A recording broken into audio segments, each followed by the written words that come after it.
Hey friends, Mayor Moreno here with a brief recap of last night's meeting. We had a special meeting, a joint meeting between the City Council and the Planning Commission, and it was an inclusionary housing strategy study session. It's a bit of a mouthful. I've included the link here if you would like to go to the staff report, which includes a really thorough discussion of the topic. It's about 24 pages long, and so if you want some more details and want to understand some of these things, go to that link and you can kind of dig in there.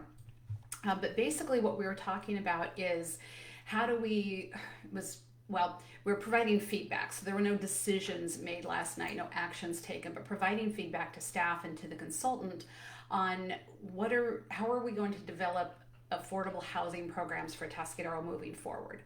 We've typically had something called an inclusionary housing ordinance, and that is through land use attempting to build or to incentivize developers to build low income, very low income, and moderate income housing units within other projects that they're doing.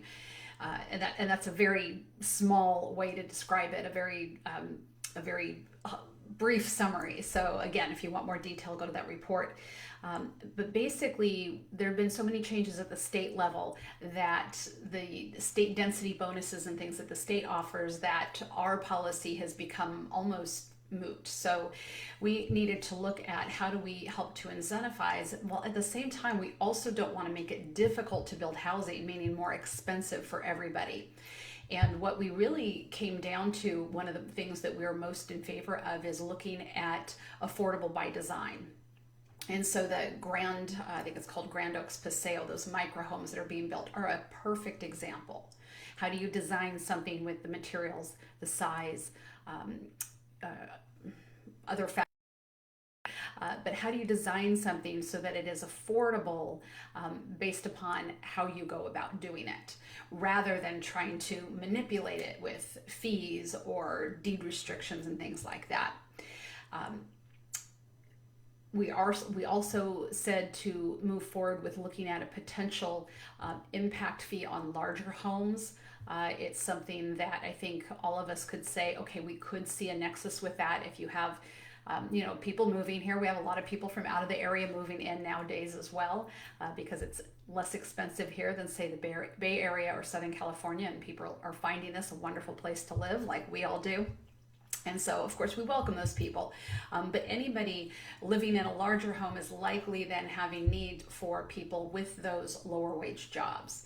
And so looking at, do we look at a study that shows a nexus between those two, so that then you have some fees that would then help offset the affordable housing issue. So the city has affordable housing funds that we can give to organizations like People's Self-Help Housing. We've done that in the past, and they've done several projects within our town.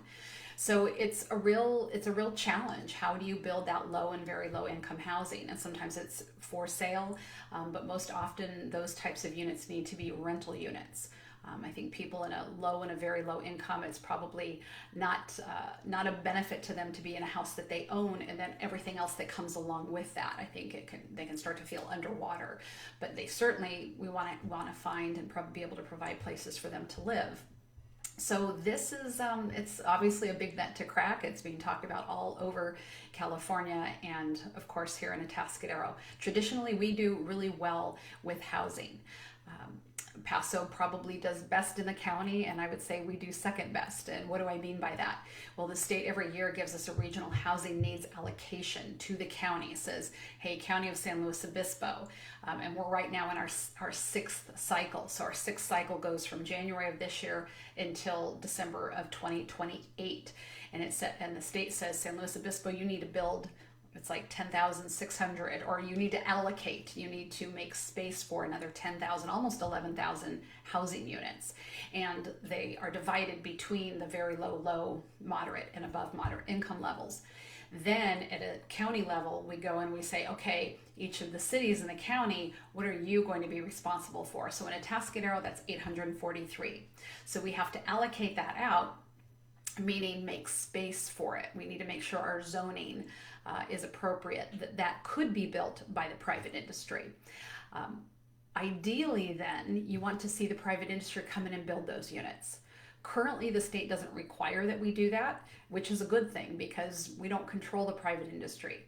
But again, back to last night's meeting, we're looking at how do we incentivize affordable by design and other things. So that is a very minimal summary of a very big topic. Again, go to that link if you want to have a better understanding of inclusionary policy and the kind of things that we're talking about. Reach out here, and as I say, I'm old school. Anytime you want to contact me, the best way to do that is hmoreno@atascadero.org. You can certainly message me here or on Instagram, but I don't know, sometimes those messages get lost in the ethers, so email's always best.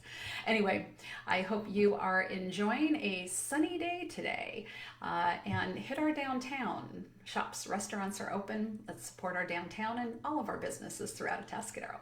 Bye for now.